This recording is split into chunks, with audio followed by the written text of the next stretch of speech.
And now, tonight's presentation of radio's outstanding theater of thrills, Suspense.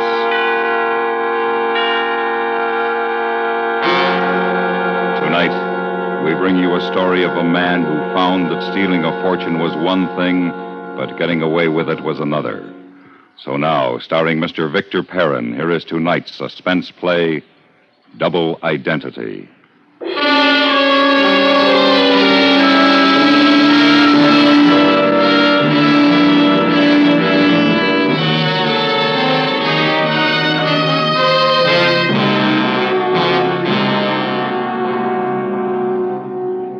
Every time I looked at that gray-green thing squatting against the wall, I remembered how my father used to shout the words of the Lord's Prayer. "Lead us not into temptation," he'd yell, and everyone in hearing distance would tremble. I could hear him like it was yesterday every time I looked at that safe and thought about the money inside.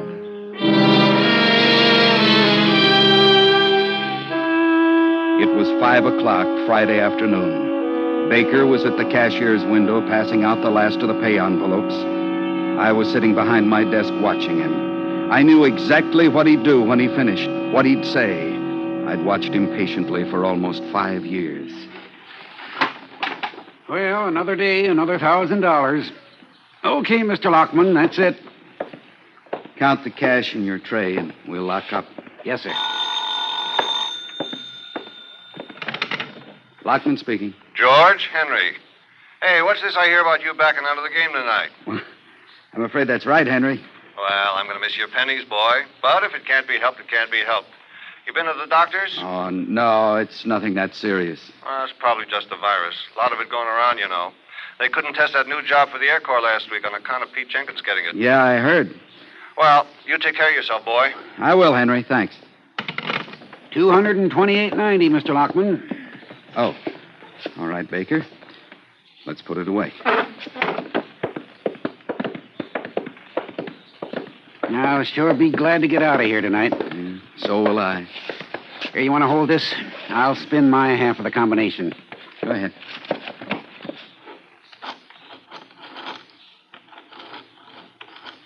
You think Mr. Kraft will ever trust either one of us with the complete combination?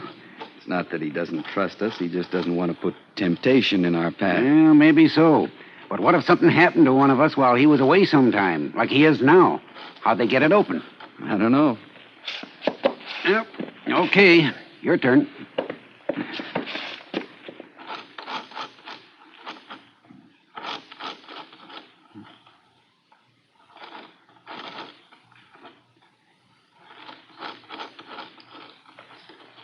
That ought to do it. This thing gets heavier every week. Door's not that heavy, Mr. Lockman. You just think it is because you're out of condition. It could be. Give me the tray. Hey, you know what you ought to do? What's that? Join a gym. Work out with weights. Sure do you a lot of good. I've been going over to Stockers myself. Put 3 inches on my biceps. Here, see? Nice, huh? Yeah, fine. Hey, why don't you come with me Monday night? Maybe I will. If you join there, I'll get a month free. We'll talk about it, huh? All right, I'll remind you Monday morning. You do that. Hey, I better get out of here. Bertha's folks are coming over for dinner. Corned beef and cabbage? Wouldn't be Friday without it. Oh, Bertha wants you to come over again real soon. I will, Baker. Good night. Good night, Mr. Lockman. Have a nice weekend. Thanks. I plan to. I knew him so well. Getting him to turn away from the safe had been easy. While he'd been admiring his biceps, I'd closed it, but I hadn't spun the dial, so it was still unlocked. I reached under my desk for the briefcase with the initials RG, opened that heavy door again, and began helping myself to those tight little green packets of $20 bills, 50 of them, each containing 50 20s. 10 minutes later, I was walking toward the bus stop. My heart was pounding, but I was sure I didn't appear nervous. The only outward sign of how I really felt was on the leather handle of the briefcase. It was beginning to turn dark from perspiration. Then the bus came, and I was on my way to the airport.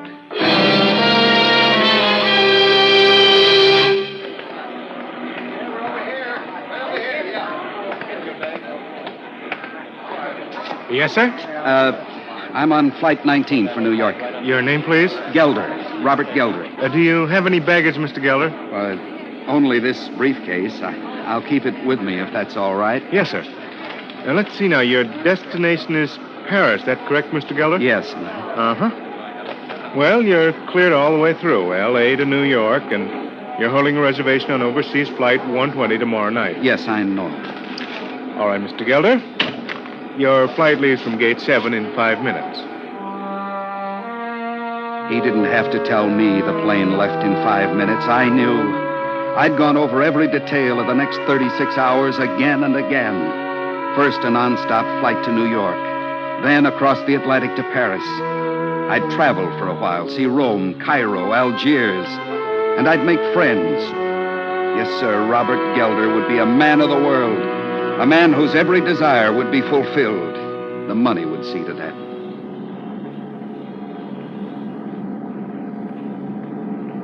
My, it's quiet, isn't it? I beg your pardon? The motor.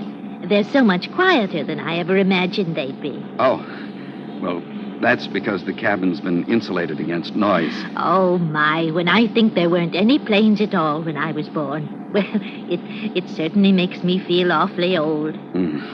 But then we're all growing older, aren't we? Mr. Gelder. Oh, Mr. Gelder. My name is Mrs. Lee. Are you from Los Angeles? No, Toledo. Oh, I used to know a gentleman named Gelder a long time ago. And I believe, yes, he moved to Ohio, as I recall. His first name was, oh, dear, I can't remember. Oh, but he was a barber. I don't suppose he could have been your father. No, my father was a minister. Oh, my, how very nice. Mr. Gelder, why don't you put that briefcase under the seat? No. Well, really, the way you've been holding on to it, a person might think you have a fortune in there. Yes. All right. Now, isn't that better? You know, my boys are all in business, so I can tell when a person's overworked. They look just as drawn and tired as you do. Oh, why don't you put your head back and relax? I'll let you know when we start to land at Chicago. Chicago? Why, yes. My daughter's flying in from Dallas to meet me at the Chicago airport. We're having kind of a... But we don't land at Chicago. This is a non-stop flight to New York. Oh, you must be mistaken, Mr. Gelder. Oh, dear, you've got to be... a stewardess? I'm not mistaken. Oh, stewardess! Is anything wrong, Mrs. Lee? Oh, stewardess, we do land at Chicago, don't we? Why, yes. But we can't. I mean, when I bought my ticket, they assured me this was a through flight to New York. There must have been some sort of misunderstanding, Mr. Gelder. But don't worry about it. We'll only be on the ground half an hour.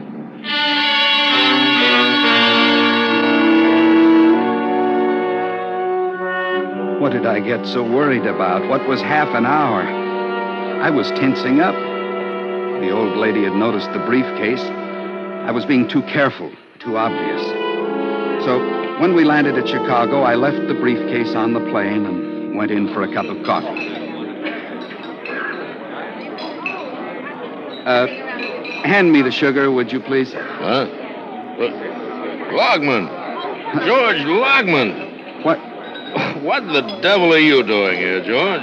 Why, Mr. Kraft. What are you doing in Chicago? Well, I thought I'd take a little trip this weekend, Mr. Kraft. A little trip? Hey, you got some friends here? Oh, that's right. I forgot you're a bachelor. You got friends everywhere, huh? Friends with skirts. Is that right? Please, Mr. Kraft. Yes, sir. It's you quiet ones. That's what they always say. Still water runs deep, right? By George, certainly is a small world, isn't it? Yes, sir, it is. Now, you just drop that sir stuff, my boy. We're not in the office now. You just forget I'm the boss, huh? Hey, you want a little kicker for your coffee, huh? I got it right here. No, thanks, Mr. Kraft. Huh? You sure? Yes, sir. I don't care for it, really. Oh. Well, you'll be back in the office Monday morning, huh? Yes, sir. Good. I'll give you a call. Well, have fun, Logman. I watched him leave, and I wondered why I had to run into him, the one man who could ruin everything. Then I paid my check and walked out of the coffee shop toward the plane. When I was halfway through the gate, I saw him again. Fat, drunk J.T. Kraft was staggering up the ramp ahead of me, going into the plane, my plane, the plane in which I'd left the $50,000.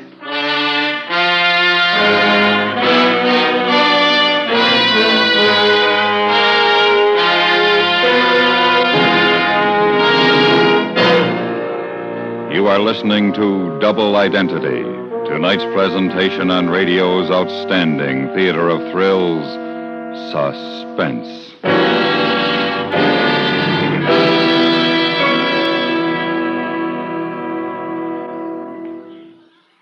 Tomorrow night on 21st Precinct, CBS Radio unfolds a tale of liquor store robberies, which, says the bureau chief, must be stopped by 100%.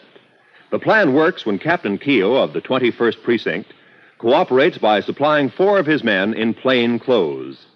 He gets gratifying results, but is topped by one of the most surprising climaxes in his career. For a real story of the men in blue in action, join us on most of these same stations tomorrow when you'll hear the tale of the bottle on 21st Precinct. And now we bring back to our Hollywood soundstage Mr. Victor Perrin, starring in tonight's production, Double Identity, a tale well calculated to keep you in suspense.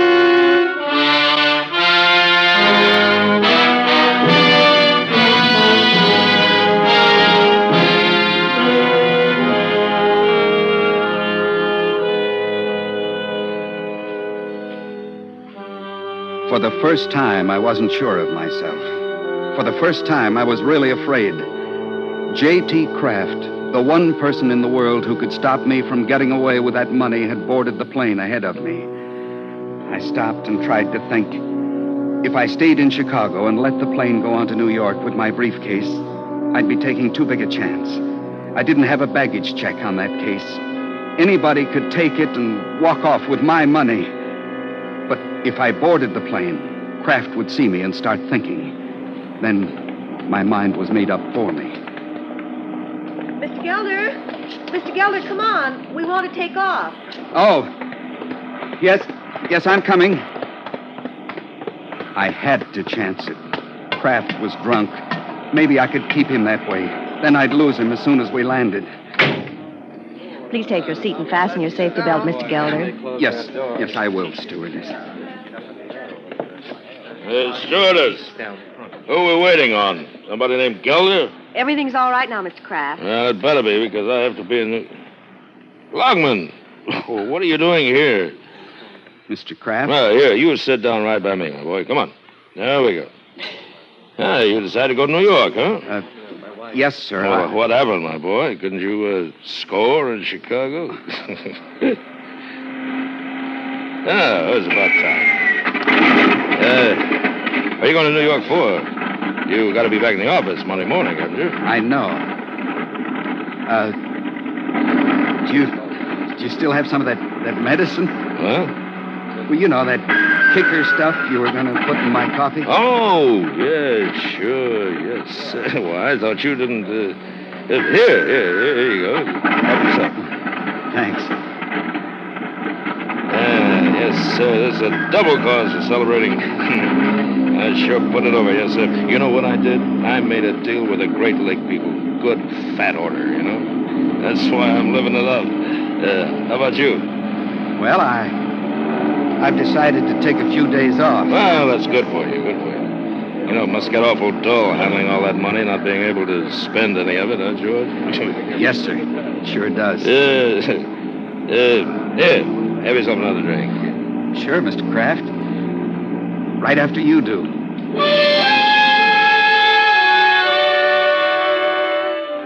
But he'd had enough, and he knew it. A few minutes later, he turned his back to me and passed out. I picked up the briefcase and held it on my lap. Then I slept, too.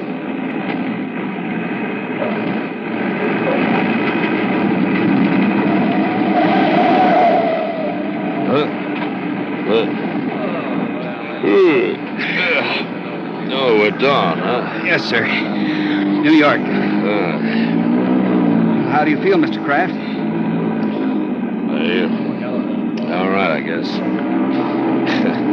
I had myself a night, didn't I? We both did. Lockman, Sir? what did you say you were doing here? Well, I'm taking a few days off. Yeah. You checked with McGill before you left? Yes, sir. Mr. McGill said it was perfectly all right. Yeah. Oh, good. Now, let's get our things together, shall we? It was going to work out. I was sure of it. We left the plane, walked across the apron to the gate and into the terminal. All I had to do now was shake hands with him, then duck out of sight until he stepped into a cab.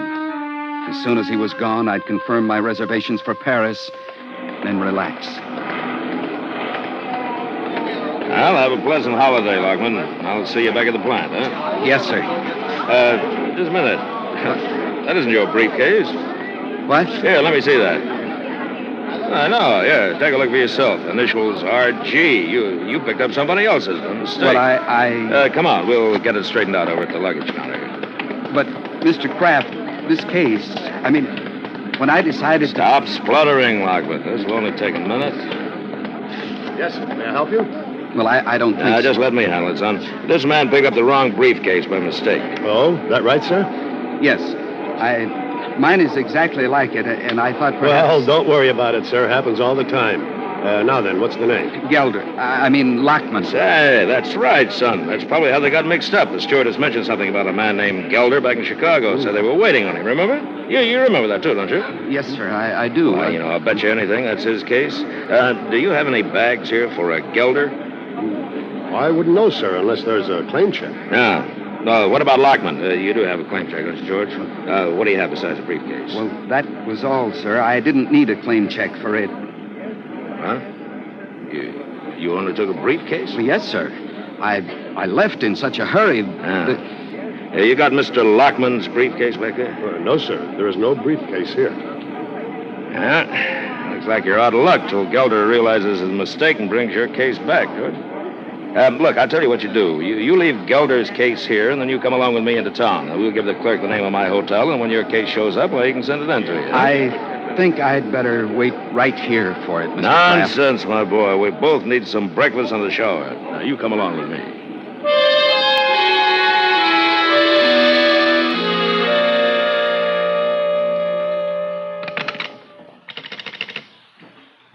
Operator, this is Mr. Kraft speaking. I don't want to be disturbed for anything until 5 this afternoon.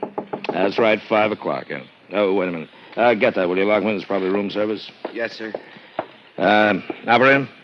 Yeah, that's right. I'm expecting a call from the coast at that time. That's 5 o'clock, yeah. Oh, yes, I'll be here. Thank you. Oh, now that coffee smells good. Did you take care of the boy? I put the tip on the check. Oh, good. It'll come off my tax that way. Go ahead and pour. Okay. Cream and sugar? No, black for me. Lockman, what are you up to? What do you mean? Look out, you're spilling the coffee. Now, you know what I mean. Your nerves have given you away, Lockman. But I really don't know, Mr. Kraft. I'm on vacation. You took a vacation in May. Besides, a man who's been getting out of payroll every week for the past 5 years isn't going to take a trip across country on a moment's notice with only a briefcase. Unless he's running away from something. Mr. Kraft, I assure you... You assure me all you want. I'm not going to believe you until I talk to McGill at 5 today. Until then, I'm not letting you out of my sight. But, Mr. Kraft, please, I have things to do, important things. Yes, like what? Well, it's of a personal nature. Oh. A woman, huh?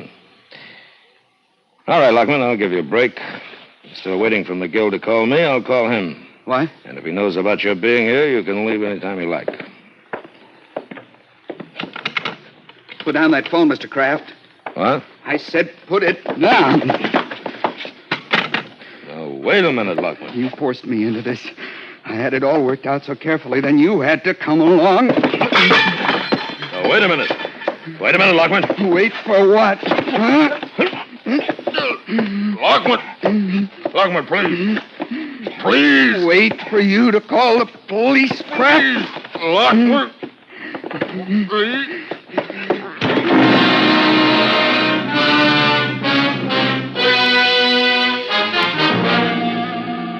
It was exactly 12 noon. I had 5 hours before they discovered Kraft's body. 5 hours to pick up the briefcase and disappear. Paris was out now, too risky. I tried Canada. I took the last drink from Kraft's bottle, chased it with coffee, and then, feeling like it was all a dream, I left the hotel and took a cab for the airport. I'm sorry, Mr. Lockman. I'm afraid your briefcase hasn't turned up yet. Why, it's all right. The one you're holding here is mine. What? My name is really Gelder. You see, I'd never met that man I was with before, at least before he got on the plane in Chicago last night. Oh. The way he latched onto me, you'd think I was his long-lost brother. He's making a real pest of himself, so I decided to give him a phony name. Then that was your briefcase? Yes, it's my briefcase. Now, where is it? Why, I sent it back to Chicago. While he rambled on, trying to explain, saying something about how he was sure the mix-up had occurred in Chicago, how Gelder must have gotten off the plane there, I was trying to steady myself, to pull myself together. I had to act fast now. I knew that. I had less than 5 hours to reach Chicago, get the case, and disappear. The clerk was still rambling on when I left him and went over to the reservations desk. There was a plane leaving at 1 o'clock, arriving Chicago 4 hours later. I bought a ticket. We landed at 5:05 New York time. They'd probably discovered his body by now, which meant they'd be looking for a man named Lockman who had registered at the hotel with Mr. Kraft. Yes, sir. Look, my name is Gelder, Robert Gelder. You have a briefcase here that belongs to me. Gelder? Yes. There was a mix-up over my name. The case was returned here from New York. It's initialed. Well, that's it. They're on the shelf. Please let me have it. Oh, yes, sir. Came in about an hour ago.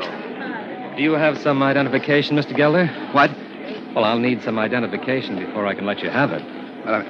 But I don't have any. I left New York in such a hurry. No driver's license? A letter with your name on it? I haven't got anything. But that's my case. Now, give it here. Oh, I'm sorry, sir. You'll have to come up with some identification or fill out a claim form. What do you mean, a claim form? It's company policy, sir. They'll run a check on you. Won't take over a couple of days to find out if you're who you say you are. I see. Look, here's $5. Oh, you can't bribe me, mister. I'd lose my job. No, I don't mean it to be a bribe. I want you to put in a long-distance call to the baggage clerk in the airport in New York. He'll be able to identify me. Oh, sir, I don't know. There's nothing wrong with that now, is there? I'm paying for the call. Well, I guess it's okay. Tell him the man with 2 names is here. 2 names? Lockman and Gelder. He'll remember. Yes, sir. Yes, sir, I'll do it. Operator? Will you locate Barney? Have him come over here? Yes, sir. Right away. Thanks. The circuits to New York are busy, Mr. Gelder. Well, how long will I have to wait? Well, not long. Oh, young man, would you... Why, Mr. Gelder. What? Mrs. Lee. My goodness, is anything wrong? You're white as a sheet. Mrs. Lee, would you tell this clerk who I am? Why, of course. Well, you know this man, lady? Yes, his name is Robert Gelder. He's from Toledo. And you have some identification to prove who you are? Why, certainly. There you are. Mm-hmm. Okay, Mr. Gelder. And here are my baggage checks, young man. Yes, ma'am. I'll get your things, too. Mrs. Lee, you'll never know how glad I am to see you. Well, it's nice seeing you again, too, Mr. Gelder. And I want you to come along to the car. The car? Oh, my daughter's plane was delayed. I've had to wait all this time, can you imagine? So I rented a car while I waited. Oh, I want you to meet my daughter, Mr. Gelder. Oh, I'd like to very much. Okay, Mrs. Lee. Here are your bags. Oh, thank you. And here's your case, Mr. Gelder. Thank you.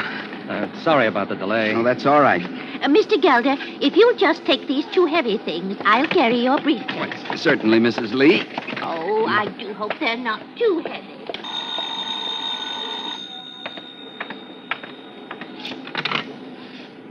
Baggage desk. Joe, you want me? Oh, yeah, Barney, I did. I thought I had a job for your cops, but it got straightened out. The guy was trying to talk me into giving him a briefcase. Didn't he have any ID? No, and 2 names. Lockman and Gelder. Lockman? Joe, you say Lockman? Yeah, why? Teletype just came in from New York. Where is he now? Well, he's probably in the parking lot.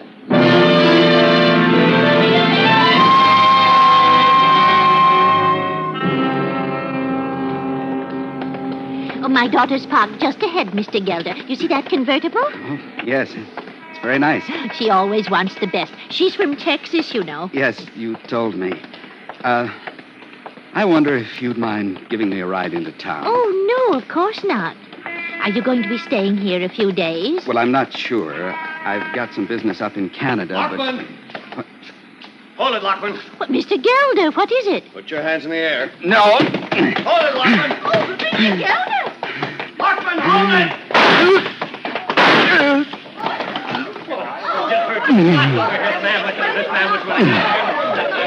Sorry, Lockman. You should have stopped. Stopped? That's very funny, officer. I never even got started.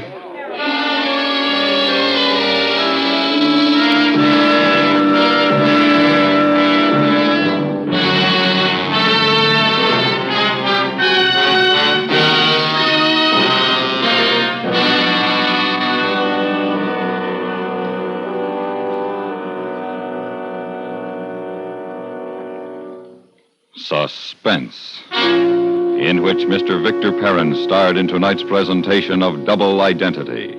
Next week, we bring you a dramatization of a short story by James Thurber. It is called A Friend to Alexander.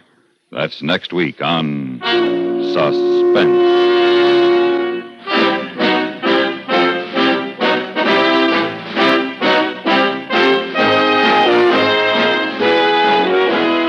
Suspense is produced and directed in Hollywood by Anthony Ellis.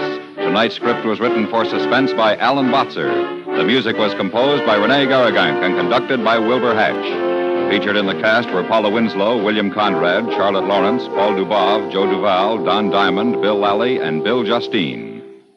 The drama, the pageantry, the humor and tension of presidential conventions will be recreated for you in a special 55-minute broadcast on CBS Radio Thursday night. You'll hear great moments from the speeches of Bryan, Roosevelt, Wilkie, and Wilson.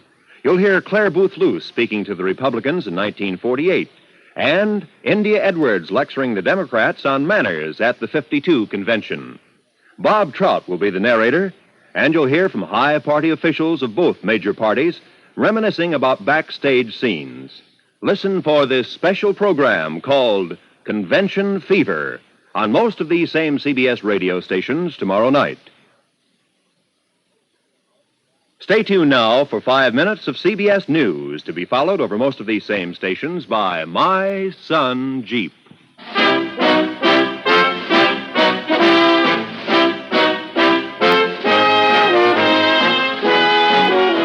You'll hear America's favorite shows on the CBS Radio Network.